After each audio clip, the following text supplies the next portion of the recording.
की लाइफ में। बिल्कुल।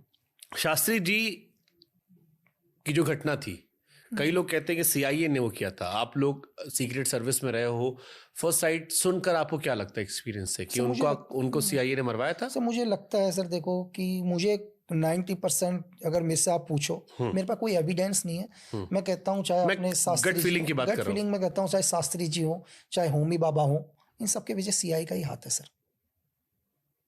वो नॉर्मल प्लेन क्रैश भी नहीं था सेकंड, अगर आप होमी बाबा का बोलो तो मैं कहता हूँ कि अगर आप उससे पहले देखो तो उन्होंने क्या बोला था सर कि हम 1 साल के अंदर हम भी परमाणु शक्ति बन जाएंगे करके, उनका एक स्टेटमेंट था सर। और मैं यही नहीं कहता हूँ, मैं कहता हूँ इस दुनिया के अंदर जो भी बड़े बड़े साइंटिस्ट को जो किलिंग किया जाता है, उसके पीछे कहीं ना कहीं एजेंसी का ही हाथ है सर। कभी आप सुसाइड मान लेते हैं, कभी बोलते हैं कि फ्रस्ट्रेट में आके उन्होंने सुसाइड कर लिया, कभी क्या, तो कहीं ना कहीं किसी ना किसी एजेंसी का उसके पीछे हाथ रहता ही है। क्योंकि एजेंसी का एक और चीज है सर, किसी देश के ब्रेन को खत्म कर दो, उस देश की तरक्की रुक जाएगी सर।